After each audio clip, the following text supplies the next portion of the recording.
بڑھاپے میں پایا اور ان کی خدمت کر کے جنت حاصل نہیں کی، اس کا چہرہ گرد آلود ہو، وہ ہلاک ہو، مصطفیٰ جان رحمت نے اس پر آمین کہا۔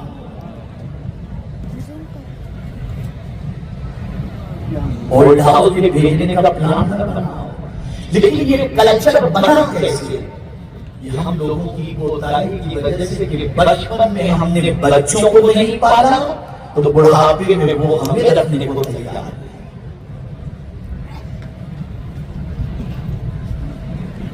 اتنے مصروف ہو گئے ماں باپ کہ کچھ بھی بچوں کا دیکھنے کے لیے ان کے ساتھ ٹائم اسپینڈ کرنے کے لیے پیرنٹس تیار نہیں۔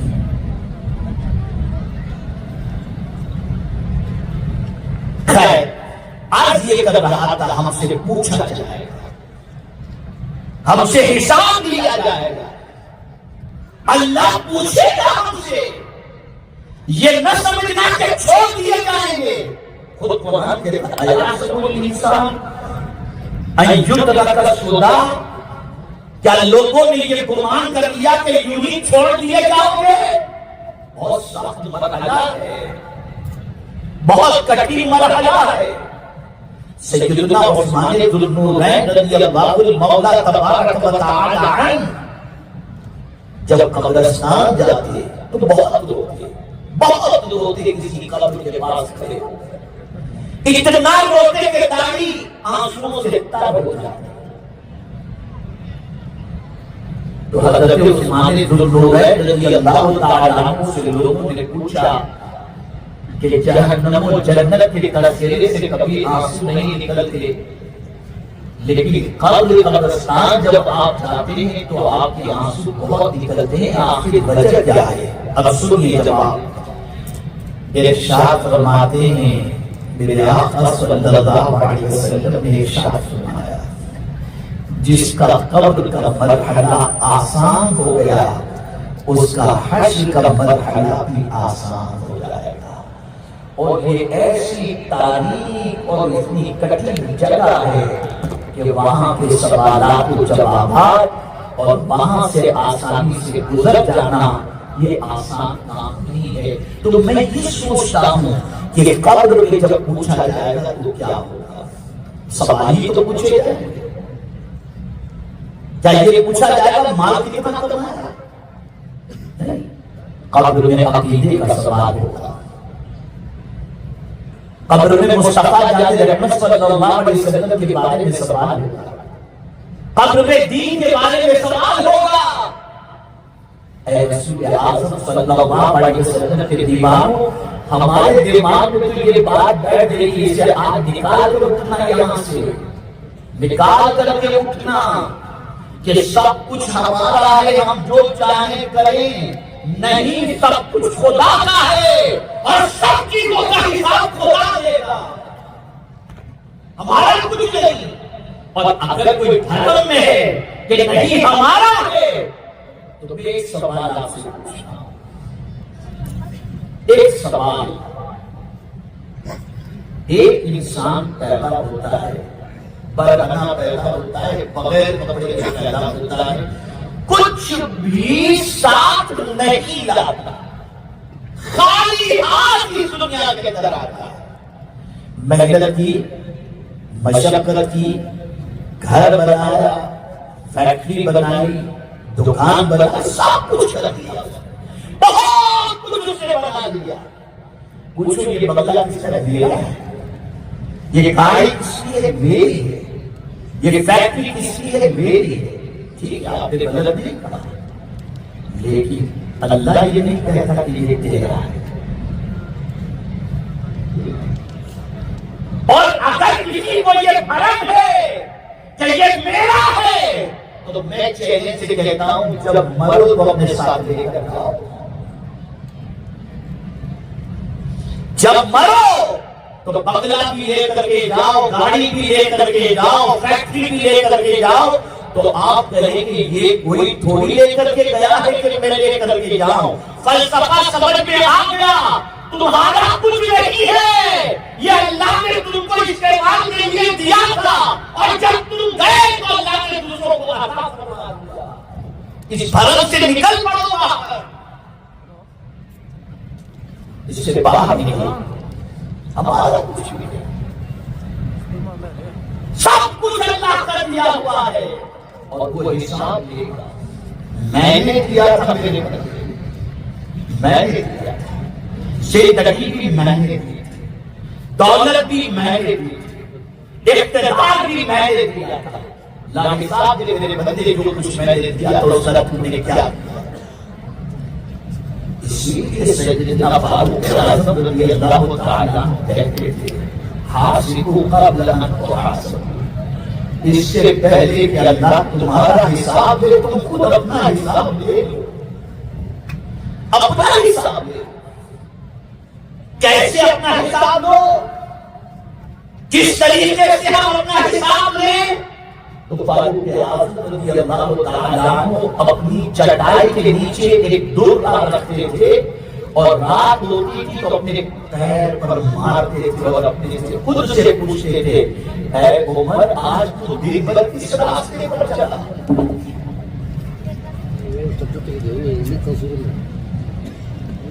وہ شخص عقلمند ہے جو خدا کے حساب لینے سے پہلے خود اپنا حساب لینا شروع کرے، اور اس سے بڑا بے وقوف کوئی نہیں جو غفلت میں زندگی گزارتا ہے، جو اللہ کی نعمتوں کو اپنی مرضی سے استعمال کرتا ہے اور سوچتا ہے کہ کون ہے۔ دیکھو تندرست لگی پڑے، اللهم صل على سيدنا ومولانا محمد وعلى آله وصحبه وسلم۔ اور وہ یہ سوچتا ہے مجھ سے کون پوچھنے والا، جس نے دیا ہے وہی پوچھے گا، ہے طاقت جواب دینا، ہے طاقت حساب دینا۔ اب کسی کے ذہن میں یہ بات ہے اللہ کیسے حساب لے گا؟ خربوں اربوں انسان بے حساب انسان، سب کا حساب کیسے اللہ لے گا؟ تو سائنس جتنی ترقی کرتی ہے نا، اسلام کا حسن اور سچائی اتنی ہی بے نقاب ہوتی چلی جاتی ہے۔ آج پہلے ایسا تھا کہ آدمی کاغذ اور قلم کے ذریعے حساب کرتا، پھر اس کے بعد جو ہے کیلکولیٹر آیا، اس کے ذریعے بندہ حساب کرنا شروع کیا، اب کمپیوٹر آیا، پوری دنیا میں چلنے والے کاروبار کا حساب فنگر پرنٹ کے ذریعے فٹافٹ پتہ چل جاتا ہے اتنا آیا اتنا گیا، اس کا حساب صاف۔ انسان کی بنائی ہوئی چیز کے اندر اتنی طاقت ہے کہ پورے کاروبار کا حساب پلک کے چمکتے کے تمہارے سامنے آ جائے تو جو عالم الغیب والشہادہ ہے وہ جب حساب لینے کے لیے آئے گا تو اس کے لیے کون سی چیز مشکل ہے؟ اور خود اس نے فرمایا ثم ردوا الی اللہ مولاهم الحق الا له الحكم وهو اسرع الحاسبين۔ وہ بہت جلد حساب لینے والا ہے، اس کو حساب لینے میں تاخیر نہیں، بالکل حساب لینے میں تاخیر نہیں۔ وہ چند سیکنڈ کے اندر تو سب کا حساب لے لے گا، وہ اتنی جلدی حساب لینے والا ہے، بلکہ قیامت کا دن آدھا بھی نہیں ہوا ہوگا تو ساری مخلوق کا حساب ہوگا، ساری مخلوق کا حساب۔ اور جس کے دماغ کے اندر یہ بات گھر کر جائے کہ مجھے رب کو حساب دینا ہے، پھر وہ کبھی گناہ کی طرف نہیں۔ اور اس کی مثال میں آپ کو بتاؤں، مولا علی کرم اللہ تعالی وجہہ الکریم کے بارے میں حضرت خباب رضی اللہ تعالی عنہ فرماتے ہیں کہ میں نے ان کو اکثر دیکھا، جس کو مولا علی کرم اللہ تعالی، میں نے ان کو اکثر دیکھا کہ محراب میں اس طرح سے بلک کر کے روتے جیسے ان کو جیسے سانپ میں ڈس دیا، بلک کر کے روتے اور رو کر کیا کہتے، اے اللہ اگر تو نے حساب لیا تو میرا کیا؟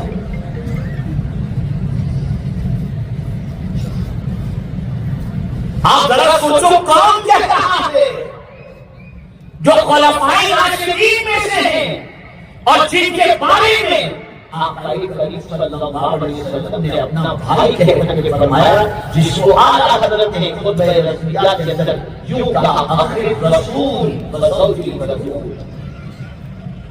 وہ مولا علی جن کے بارے میں حضور صلی اللہ علیہ وسلم نے فرمایا انا مدینۃ العلم وعلی بابها، وہ مولا علی جن کے جگر نے اسلام کی زندگی کے لیے اپنا پورا قربان لٹا دیا، وہ تو حساب سے اتنا ڈرتے ہیں اور ہم حساب لینے سے بالکل نہیں، ہم بالکل حساب کی فکر سے غافل ہو، جو سمجھتے ہیں آپ جو چاہے کریں، یہاں آسان نہیں، بہت مشکل ہے، بہت مشکل ہے۔ میرے پیارے آقا صلی اللہ علیہ وسلم کے پیارے دیوان، میں چند روایتیں آپ کو حساب سے متعلق پیش کروں تاکہ آپ محسوس کر سکیں کہ اللہ عز و جل جب حساب لے گا تو کیا پوزیشن ہوگی۔ اور اسی کے ساتھ ساتھ میرے پیارے آقا صلی اللہ علیہ وسلم کے پیارے دیوانوں، صحابہ اس حساب کے تصور سے کتنا کانپتے تھے، کتنا ڈرتے تھے، آپ کو نہیں معلوم۔ حضرت حنظلہ رضی اللہ تعالی عنہ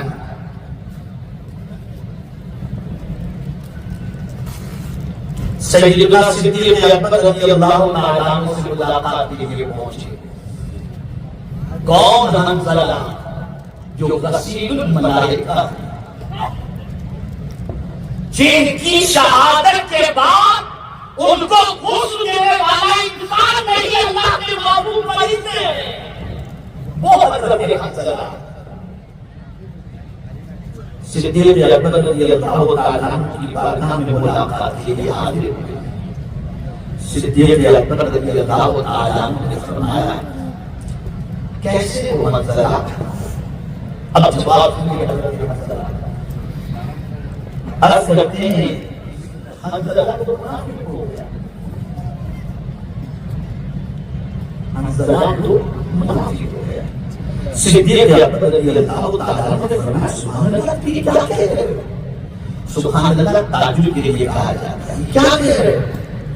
اب حضرت حنظلہ بیان کرتے ہیں، سنیے حضرت حنظلہ بیان کرتے ہیں کہ میں نے کہا کہ ہم نبی اکرم صلی اللہ علیہ وسلم کے پاس ہوتے ہیں تو آپ ہمیں جنت اور جہنم کی یاد دلاتے ہیں، تو کیفیت یہ ہوتی ہے کہ ہم اپنی آنکھوں سے گویا جنت اور جہنم کو دیکھ رہے ہیں۔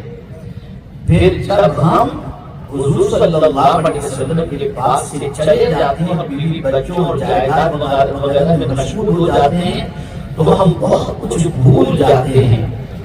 اب اتنا سننے کے بعد صدیق اکبر نے کیا جواب دیا؟ فرماتے ہیں، حنظلہ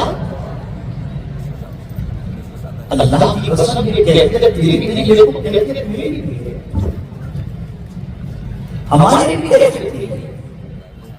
چنانچہ میں اور حضرت ابو بکر رضی اللہ تعالیٰ عنہ سرکار کے پاس چلے پڑے۔ آپ سوچو، میں جب سوچتا ہوں تو آپ کو ڈر لگ جاتی ہے، کون صدیق اکبر جنہوں نے پیسہ سے، اپنے پیسے سے مسجد نبوی کے لیے زمین عطا فرمائی، آج صدیاں گزر گئی، اس مسجد میں نماز ادا کی جا رہی ہے، کتنے صدیوں کا ثواب صدیق اکبر کو مل رہا ہے۔ اور کون صدیق اکبر؟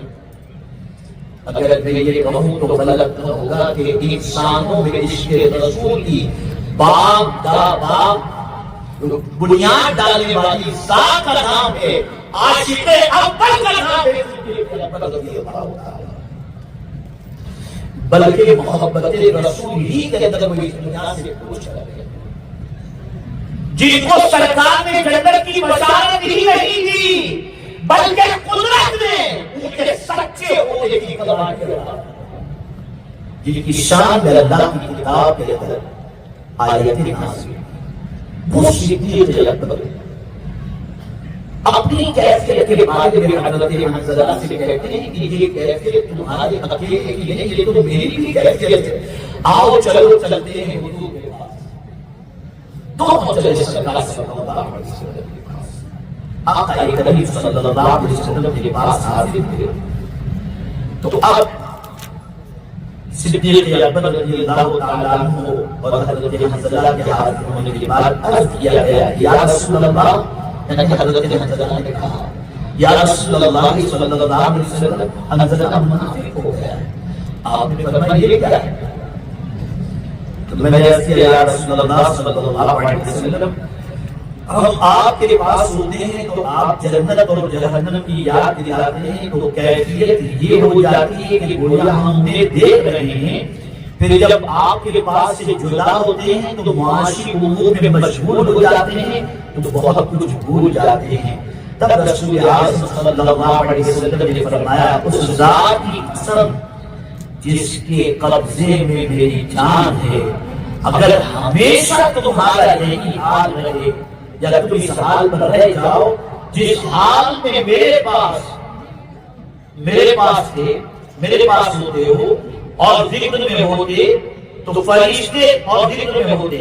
تو فرشتے تمہارے بستروں اور تمہارے راستوں میں تم سے مصافحہ کریں، لیکن اے حنظلہ ایک گھڑی دوسری گھڑی سے مختلف ہوتی ہے، یعنی میری محفل کے اندر بیٹھنے کے بعد جو تمہاری کیفیت ہوتی ہے کہ دنیا سے بے رغبتی اور جنت اور جہنم کے اندر ڈوب جاتے ہو اس کے تصور میں، اگر یہی حال تمہارا پرماننٹ رہے تو تم جہاں بھی رہو گے فرشتے تم سے مصافحہ کرنے کے لیے آئیں گے، لیکن انسان کی زندگی کے اندر وقت بدلتا رہتا ہے، کیفیت دل کی بدلتی رہتی ہے۔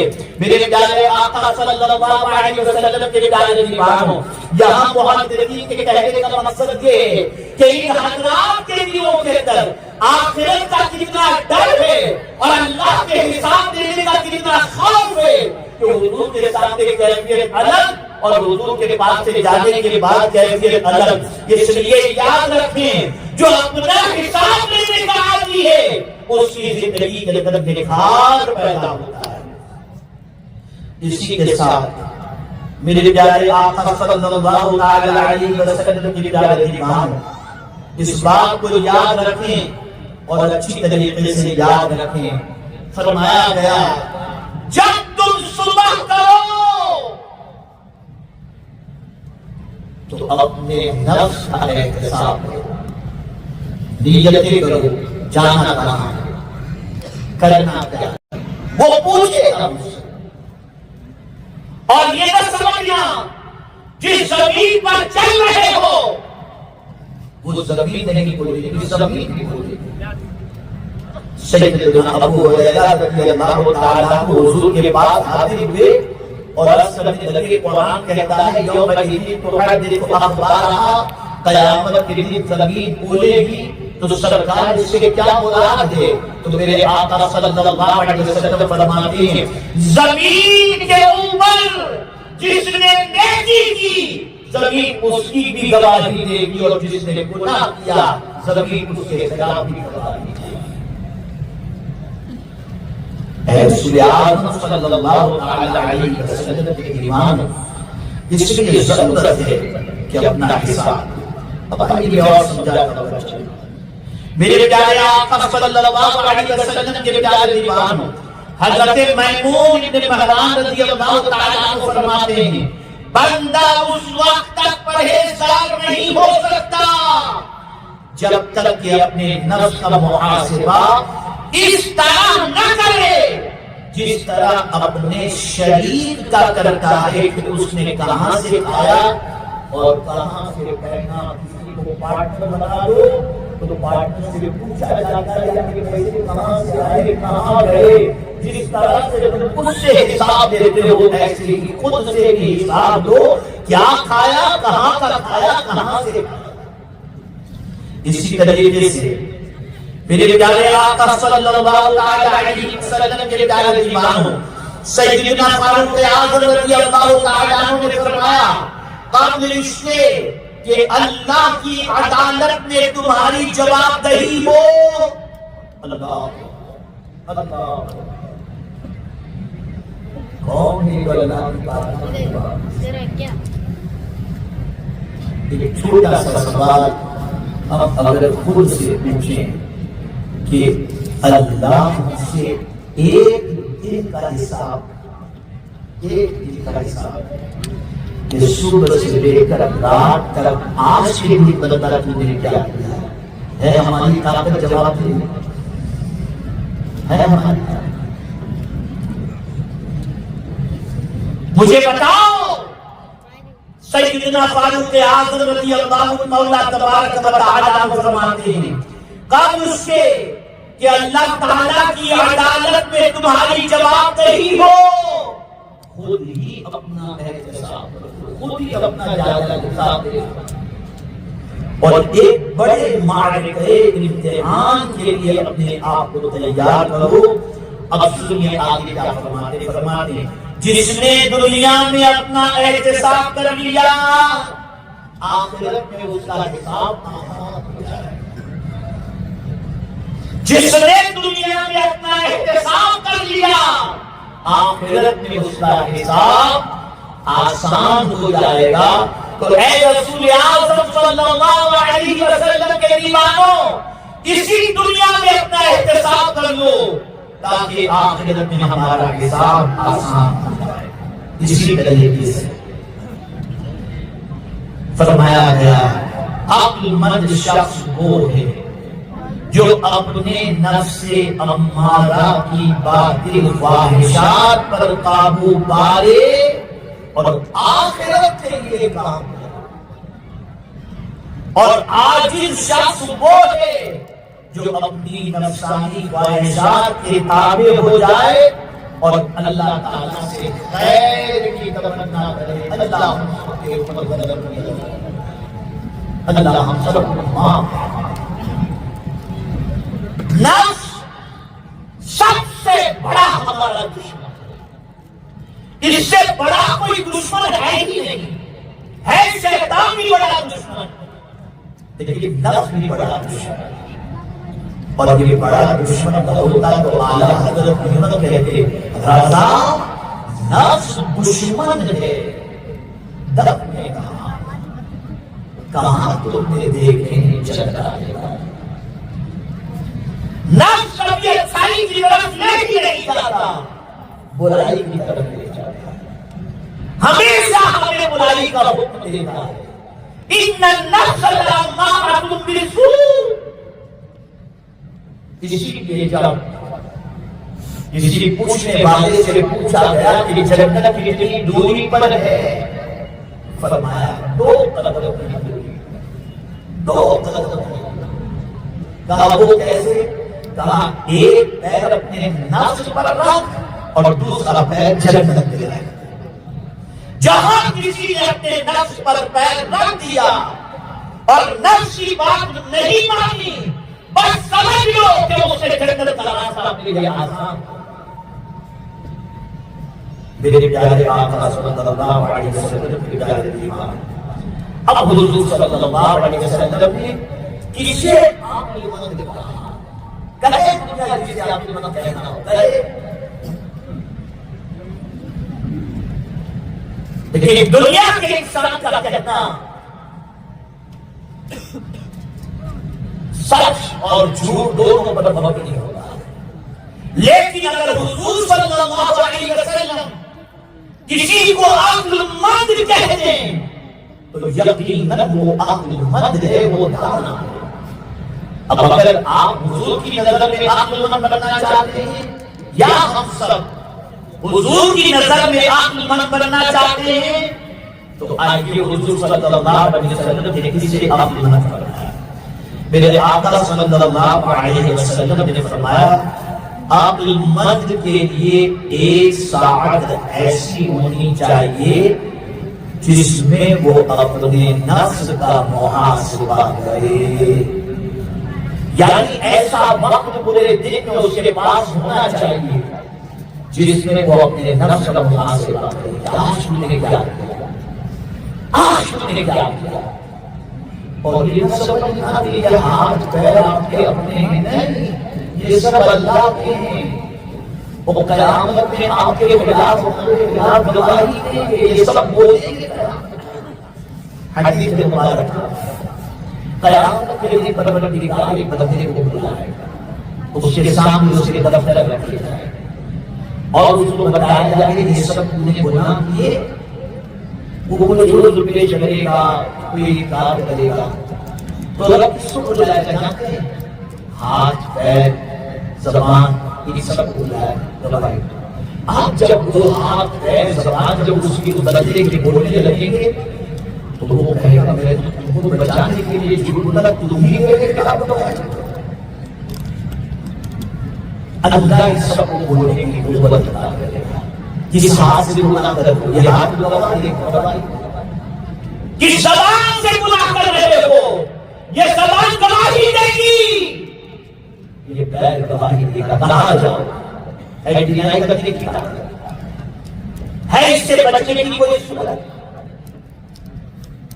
تو اب ہمارے انسان وہ ہے جو اپنا ایک گھڑی دن میں ایسی نکالو جس کے اندر تم اپنا احتساب کر سکو کہ آج تم نے کیا کیا.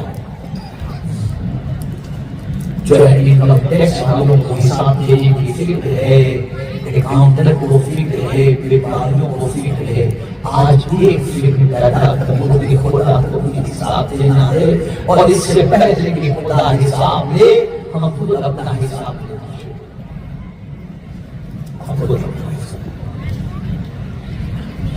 اور اگر کوئی شخص قربان جائیے میرے آقا کو ہماری کتنی فکر ہے, کس طریقے سے ہمیں ابھارا جا رہا ہے. اگر کوئی شخص محاسبہ کرتا ہے, دن میں ایک گھڑی نکال کر اپنا محاسبہ کرتا ہے. ابھی آدمی نماز کے اندر مصروف ہے, نفل پڑھ رہا ہے, میں نفل پڑھ رہا تھا وقت نہیں ملا, تلاوت کر رہا تھا وقت نہیں ملا, اس لیے کہ اپنا احتساب نہیں کر سکتا. سوچا کہ یہ وقت کی تلاوت کو جس میں گزاروں. اب حضور کیا فرماتے ہیں سنیے. آقا کریم صلی اللہ علیہ وسلم نے فرمایا گھڑی بھر غور و فکر کرنا, گھڑی بھر غور و فکر کرنا 60 سال کی عبادت سے بہتر ہے. 60 سال کی عبادت سے بہتر ہے. کہاں جا رہے ہیں, کس طرف جا رہے ہیں. اب آخری بات عرض کروں, میرے پیارے آقا صلی اللہ علیہ وسلم کے پیارے ایمان اور اپنی گفتگو کو ختم کرتا ہوں. یہ بخاری شریف کی حدیث ہے, بخاری شریف. اور حضرت عبداللہ بن مسعود رضی اللہ تعالیٰ عنہ فرماتے ہیں, کون ہے حضرت عبداللہ بن مسعود اللہ اکبر, جن سے حضور کو منسوب ہے. کون حضرت عبداللہ بن مسعود رضی اللہ تعالیٰ جن سے حضور قرآن سنتے تھے, وہ حضرت عبداللہ بن مسعود رضی اللہ تعالیٰ عنہ فرماتے ہیں ترسل ہے اور بس اس کو سن کر سوچ بنا کر ارشاد فرماتے ہیں مومن غور سے سنیے گا, پوری توجہ سے سنیے گا, کسی طرح توجہ مت رکھیے. جو سنا رہا ہوں بخاری شریف کی حدیث مکمل ایک ایک لفظ پر فرماتے ہیں مومن اپنے گناہوں کو پہاڑ کی چوٹی پر سمجھتا ہے اور ہمارا اسے اندیشہ رہتا ہے کہ وہ اس پر آ گریں گے. نہیں سمجھے, گناہ کو کہاں سمجھتا ہے؟ پہاڑ کی چوٹی پر بلند.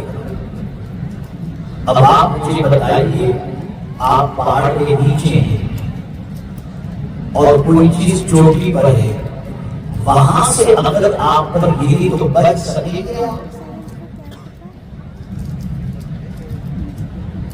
تو مومن جو ہے وہ اپنے گناہ کو پہاڑ کی چوٹی پر سمجھتا ہے اور ہمارا اسے اندیشہ رہتا ہے کہ وہ اس پر آگے رہیں گے.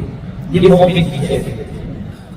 لیکن فاجر گنہگار گناہوں میں ڈوبا ہوا شخص گناہوں کا عادی شخص اس کے بارے میں حضرت عبداللہ ابن مسعود فرماتے ہیں کہ جبکہ فاجر آدمی کے نزدیک اس کے گناہ جبکہ فاجر آدمی کے نزدیک اس کے گناہ اتنے معمولی ہوتے ہیں کہ وہ کوئی مکھی ہو جو اس کی ناک پر بیٹھے اور وہ اسے پڑھا دے.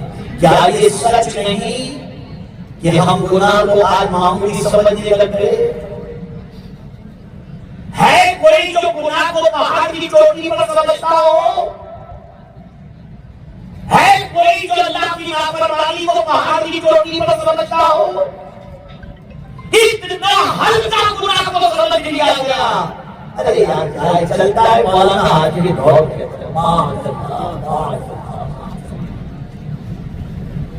ڈرو اللہ سے، خوف کرو اللہ کا، جواب دہی کا تصور دل و دماغ کے اندر محفوظ کر لو اور بس یہ نصیحت لے کر کے یہاں سے اٹھو کہ ایک دن اللہ حساب دینے والا ہے اور پل پل کا حساب، ایک ایک نعمت کا حساب قیامت کے دن اللہ عز و جل ہم سے لے گا. اور جب وہ حساب لے گا تو خود اعلیٰ حضرت سے لرزتے کانپتے ہوئے کہتے ہیں تو رضا سے حساب لینا، رضا بھی کوئی حساب کریم اپنے کرم کا سرما، لڑی میں بے قدر کو نہ شرما، تو پر رضا سے حساب لینا، رضا بھی کوئی حساب. آپ ذرا سوچو وہ پالنہار اپنی کی جو صحیح الحساب بہت جلد حساب دینے والا ہے. اور سن لو اچھی طریقے سے سن لو، کوئی چیز بھی مجھ سے چھپی ہوئی نہیں ہے، کوئی چیز.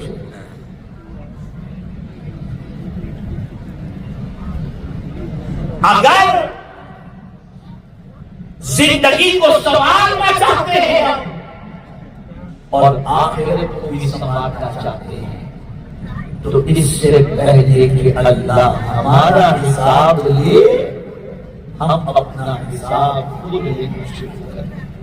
دیکھیے دنیا میں ایسا ہوتا ہے کہ حساب کی جہاں بات ہوتی ہے کچھ لے دے دلا کرتی سب سیٹنگ ہو جاتی ہے. قیامت میں کیا ہوتا ہے؟ کیسے ہوگا مجھے بتا. میرے پیارے آقا صلی اللہ تعالی علیہ وسلم کے پیارے دیوانوں، اسی لیے رسول اکرم وقال صلی اللہ علیہ وسلم جو سید المعصومین ہیں ام المؤمنین حضرت عائشہ صدیقہ رضی اللہ تعالی عنہا فرماتی ہیں کہ رسول اعظم صلی اللہ علیہ وسلم حالت نماز میں اللہ کی بارگاہ میں دعا کرتے اللہ حاسبنی حسابا یسیرا، اے اللہ میرا حساب آسان. امت کی تعلیم کے لیے، امت کے دل و دماغ کو آخرت کی فکر کی طرف مائل کرنے کے لیے اور امت کے دلوں کے اندر اللہ کا خوف پیدا کرنے کے لیے رسول اکرم وقار صلی اللہ علیہ وسلم یہ دعا کرتے تاکہ امت کی یہ دعا کی عادت ہو جائے. یہی وجہ ہے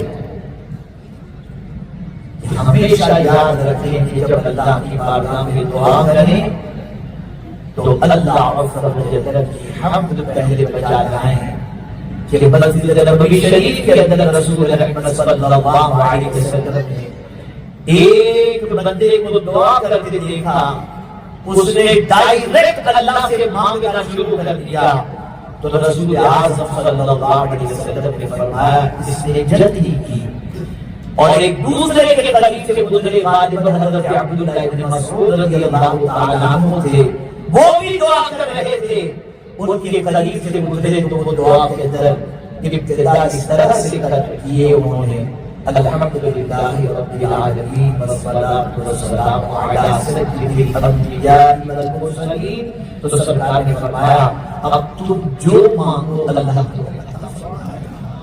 تو دعا سے پہلے اللہ کی حمد کر لیا کرو، حضور صلی اللہ علیہ وسلم سے حضور صلی اللہ علیہ وسلم پر تحفہ درود و سلام بھی پیش کر لیا کرو، اور یاد رکھو میرے پیارے آقا صلی اللہ علیہ وسلم کے پیارے دیوانوں، اس سے پہلے کہ اللہ ہمارا حساب لے، ہم روزانہ وقت نکال کر اپنا حساب لے لیا کریں، اور جو اپنا حساب لینے کے لیے وقت نکالتا ہے یا غور کرتا ہے، تو میرے آقا صلی اللہ علیہ وسلم نے فرمایا ایک گھڑی غور کرنا یہ 60 سال کی عبادت سے بہتر ہے۔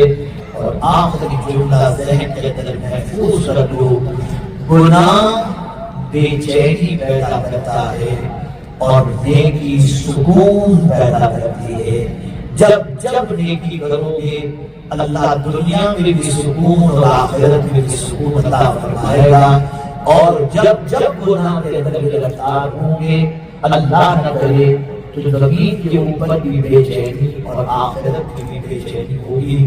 اس سے پہلے کہ شب برات آئے اللہ کی بارگاہ میں سچے دل سے توبہ کر لیا کریں، ہم کریں، معافی مانگ لیں، آئندہ گناہ نہ کرنے کا عزم مصمم کر لیں، اور اسی کے ساتھ ساتھ یاد رکھیں آقا کریم صلی اللہ علیہ وسلم نے ارشاد فرمایا شب برات اللہ بنی قلب کے بکریوں کے بالوں کی تعداد سے بھی زیادہ اپنے بندوں کی مغفرت فرماتا ہے، لیکن چند ایسے کرم نصیب ہیں جن کی مغفرت اللہ نہیں فرماتا۔ ان میں سے خاص طور پر ایک حدیث میں 2 ذکر بھی آیا ہے، اور اس طرح سے کئی احادیث ہیں مختلف گناہوں کے مرتکب کے حوالے سے بغیر توبہ کیے بخشش کے حوالے سے بخشش کے لیے روک دی جاتی ہے، لیکن مشرک کے حوالے سے ہے کہ اس کے لیے یہ ہے کہ اس رات اس کی بخشش نہیں ہوتی۔ اور اسی کے ساتھ ساتھ جو مومن دوسرے مومن کے لیے دنیاوی معاملات میں سینے میں کینہ رکھے، اللہ عز و جل اس مقدس رات میں فرشتوں سے فرماتا ہے یہ ایک دوسرے کے لیے سینے میں کینے رکھنے والوں کو ان کے حال پہ چھوڑ دو، اب یہ رات بھر دعا کریں یا مغفرت کی بھیک مانگے کوئی فائدہ نہیں، اللہ فرماتے ہیں کہ ان کے حال پہ چھوڑ دو، جب تک یہ ایک دوسرے کو معاف نہیں کریں گے میں بھی انہیں معاف نہیں کروں گا۔ اسی لیے اعلیٰ حضرت نصیب البرکت امام شیخ محمد کا معمول تھا کہ 14 شعبان کو اپنے گھر پر لوگوں کو بلا کے اور گلے ملاتے اور فرماتے کہ تم ایک دوسرے کو معاف کرو اللہ تمہیں معاف فرمائے۔ آخرت کا سفر بڑا کٹھن ہے، آخرت میں جواب یہی کا تصور ہمیشہ پیش نظر اللہ ہمارے رکھے، اور ہمیں آخرت میں اللہ کی بارگاہ میں جواب دہی کے تصور سے پہلے اپنے احتساب کی توفیق نصیب فرمائے، اور اچھوں کے صدقے سے اللہ تعالیٰ ہم سب کے گناہوں کو معاف فرمائے۔ آپ جانتے ہیں کہ آپ کے شہر میں الحمدللہ سنت دعوت اسلامی ایک طویل عرصے سے دینی خدمات انجام دے رہی ہے۔ آپ سے گزارش ہے کہ اس تحریک سے وابستہ ہوں، اس تحریک